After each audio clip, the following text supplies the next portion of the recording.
നല്ലയാളാ. മിനിഞ്ഞാന്ന് വരുമെന്ന് പറഞ്ഞിട്ട് പുഴയ്ക്കക്കരെ ഇരുമ്പുപാലത്തിൽ കൂടി വണ്ടി പോകുമ്പോഴൊക്കെ ഞാൻ കരുതും ഈ വണ്ടിക്കുണ്ടാകുമെന്ന്. എന്ത് ഫലം? കാത്തു കാത്തു ഞാൻ മടുത്തു. എത്ര പെട്ടെന്ന്? വേണ്ട വേണ്ട, ഈ കണ്ട തടിയും മിടുക്കും ഉണ്ടായിട്ട് ഇത്രയും ചെറിയ പെട്ടി എടുക്കാൻ വേറെ ആൾ വേണമല്ലേ? നാണമാവില്ലേ?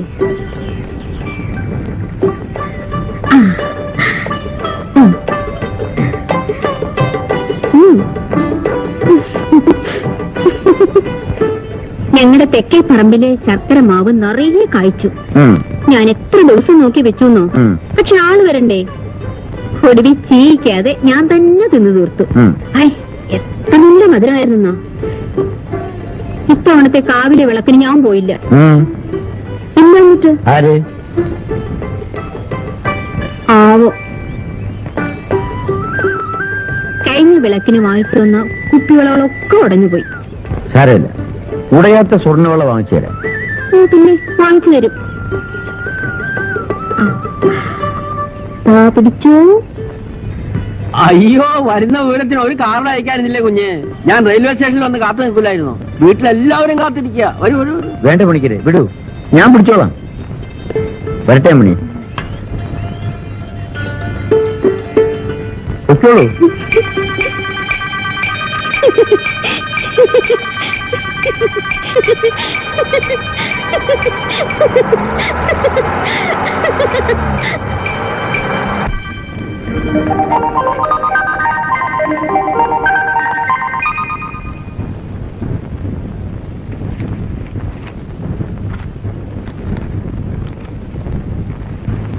ജഡ്ജി രഘുരാമൻ രാജിവെച്ചു.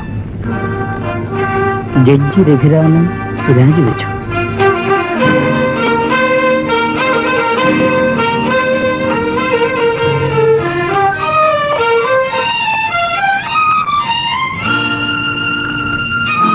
അച്ഛൻ എന്തായി ചെയ്തത്? നീ വായിച്ചില്ലേ? അച്ഛൻ എന്തിനത് ചെയ്തു എന്ന് എനിക്ക് മനസ്സിലാകാത്തത്. നരേന്ദ്ര, ഉണ്ണിയെ രക്ഷപ്പെടുത്താൻ വേണ്ടി നീ ഉദ്യോഗം രാജിവെക്കണമെന്ന് ഞാൻ പറഞ്ഞു. പക്ഷെ നീ തയ്യാറായില്ല. ഉണ്ണി കുറ്റവാളിയാണെന്നും കുറ്റവാളി ശിക്ഷിക്കപ്പെടണമെന്നും നീ പറഞ്ഞു. നിന്നെ ഞാൻ കുറ്റപ്പെടുത്തുന്നില്ല. നിനക്ക് വലുത് നിന്റെ വിശ്വാസങ്ങളായിരുന്നു. I am proud of your professional honesty. പക്ഷെ നിന്നെപ്പോലെ എന്റെ വിശ്വാസങ്ങൾ എനിക്കും വലുതാണല്ലോ. അതിന് നിൽക്കൂ, പറയട്ടെ. ഞാൻ നിരപരാധി എന്ന് വിശ്വസിക്കുന്ന ഉണ്ണി രക്ഷപ്പെടണമെന്ന് എനിക്ക് നിർബന്ധമുണ്ട്. ഒരു അഭിഭാഷകൻ എന്ന നിലയിൽ എനിക്കെന്നും നിന്നെക്കുറിച്ച് മതിപ്പാണ്. നിന്നെപ്പോലെ സമർത്ഥനായ ഒരു അഡ്വക്കേറ്റ് ഉണ്ണിക്കെതിരായി ഹാജരാകുമ്പോൾ അവൻ രക്ഷപ്പെടണമെങ്കിൽ നിന്നെക്കാൾ സമർത്ഥനായ ആരെങ്കിലും അവന് വേണ്ടി ഹാജരായേ പറ്റൂ. My dear sun,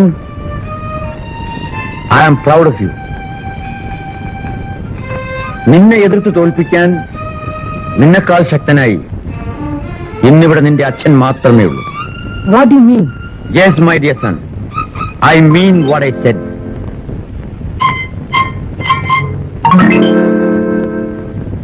We'll meet in the court.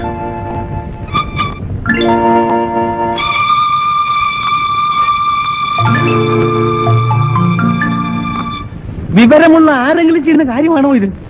Shiva, ഓരോരുത്തർ ഇവിടെ തപത്തിരിക്കാം, ഓരോ സ്ഥാനവും പദവിയും കിട്ടാനായിട്ട്. അപ്പോഴുണ്ട് ഇവിടെ ഒരുത്തൻ കയ്യിലിരിക്കുന്ന വേണ്ടെന്ന് വെക്കാം.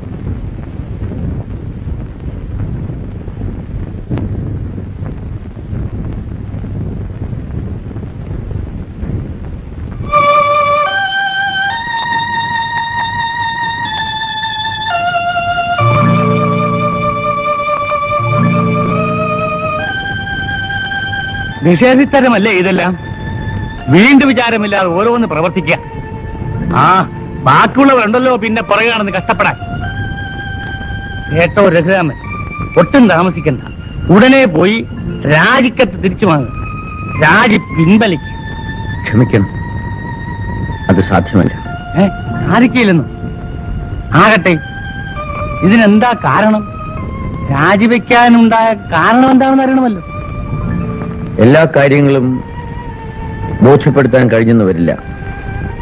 അമ്മാവൻ അതിനുവേണ്ടി സംസാരിക്കണ്ട. അങ്ങനെയോ? അപ്പൊ എന്റെ വാക്കിന് വിലയില്ല.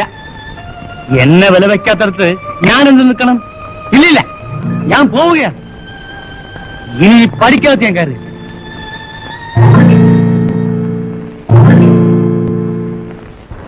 പ്രവർത്തിക്കും, അത് പിന്നെ പോകട്ടെ. ഉപദേശമായിട്ട് അവനവന്റെ നന്മയ്ക്ക് രണ്ടു വാക്ക് പറഞ്ഞാൽ അനുസരിക്കൂ, അതുമില്ല. പോരാത്തതിന് ധിക്കാരും. എല്ലാത്തിനും ഇല്ലേ അതിലൊക്കെ? എന്റെ വാക്കിന് വിലയില്ല. പിന്നെ ഞാനിവിടെ നിൽക്കാനോ? ഇല്ലില്ല, ഞാനിനി പഠിക്കകത്ത് കയറുകയില്ല. നോക്കി, ഇനിയുമുണ്ടോ ഒരു അധിക പ്രസംഗം?